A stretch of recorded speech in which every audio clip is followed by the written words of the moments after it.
Hello and welcome to ThePrint. Today I shall be speaking to you on fighting two front wars. A country cannot choose its neighbours. Geography does that. And these neighbours could be friendly or unfriendly, and friends can even turn into foes overnight. Confronted with unfriendly neighbours, a country would be forced to deal with multiple threats and challenges at the same time, including the spectre of fighting a two-front war. As history attests, fighting a two-front war on interior lines is most ill-advisable, yet sometimes it cannot be avoided. Does this mean that a force operating on interior lines should accept defeat right from the beginning? That would not be a correct strategy for any country or its armed forces to adopt. War and its prosecution is an inexact science. There are many intangibles and imponderables of war. Through deft handling at the national level, at the strategic level, and at the level of operational art, the disadvantage of operating on interior lines can be mitigated and success achieved. The first example on this account that comes to mind is the Battle of the Pusan or the Busan Peninsula in the North Korean conflict of August-September 1950. The Korean People's Army or the KPA had outfought the United Nations Command and pushed them down the Korean Peninsula towards the port city of Pusan.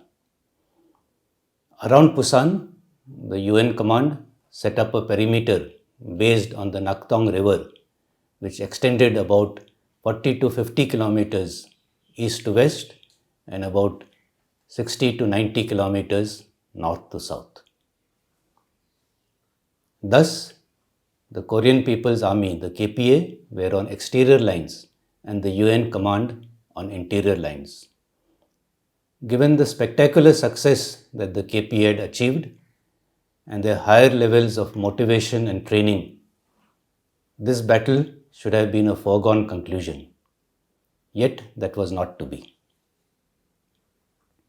One of the prerequisites for achieving success while operating on exterior lines is that one must apply pressure all along the line all the time so that the defender gets no respite to mobilize his resources, his reserves, and to apply them at various points.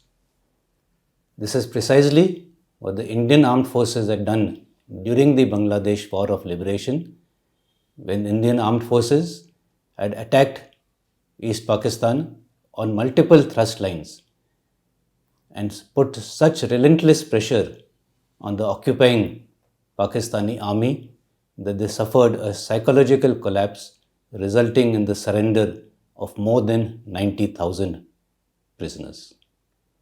However, this is where the KPA faltered.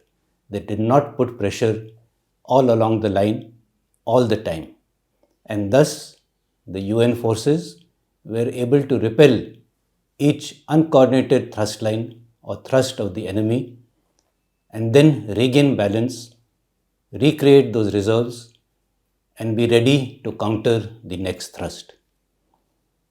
We go back to the boxing analogy, where after unleashing a flurry of blows on the opponent, a boxer steps back and regains his balance and rechecks his guard.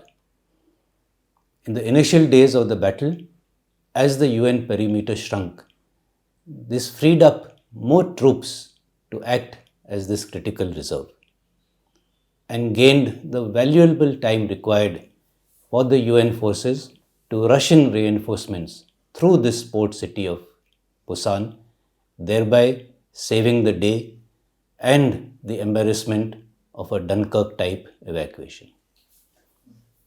However, although this might seem as a victory for the forces operating on interior lines, the real result was achieved only after General Douglas MacArthur launched amphibious landings at Incheon well to the rear of the enemy.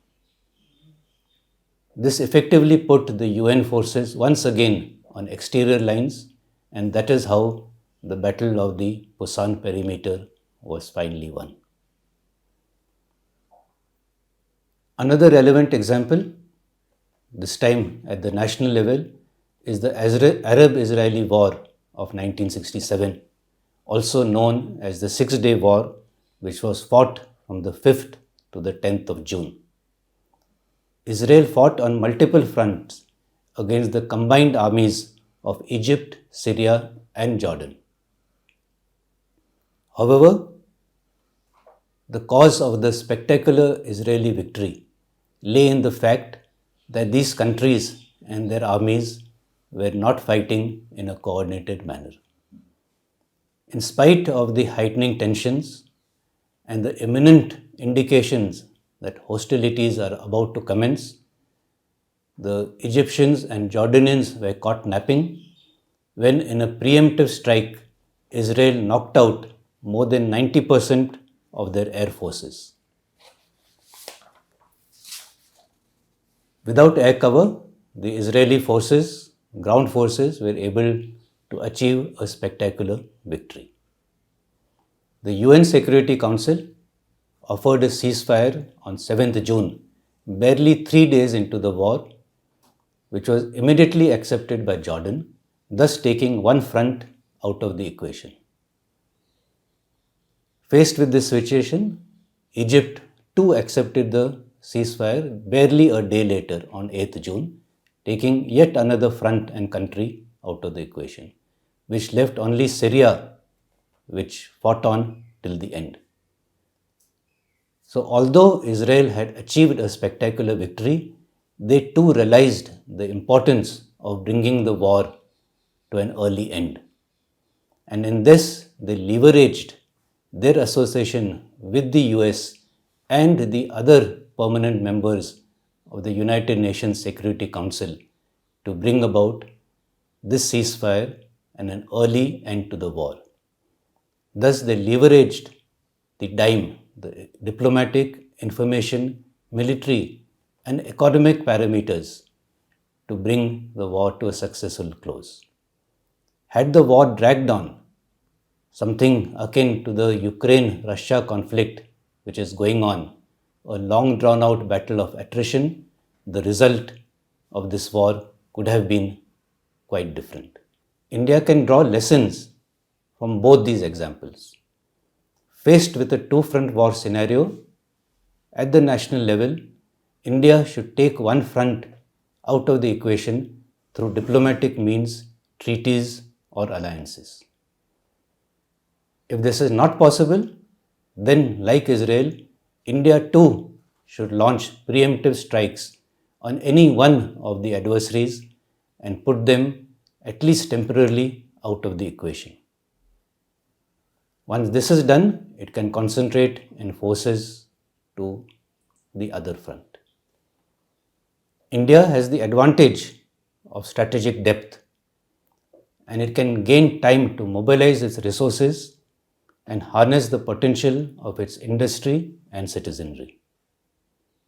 Independently, on either of the fronts, through skillful stage management of its forces, India should be able to maneuver its reserves in such a manner that they are operating on exterior lines of communication at the points of decisions and deliver a decisive blow to the enemy. In this regard, the terrain favors India, be it the Shakargarh salient facing Pakistan, where India is on exterior lines and Pakistan on interior lines, or the Bumla Bole opposite Tawang, where once again the Indian forces are on exterior lines vis-a-vis the Chinese.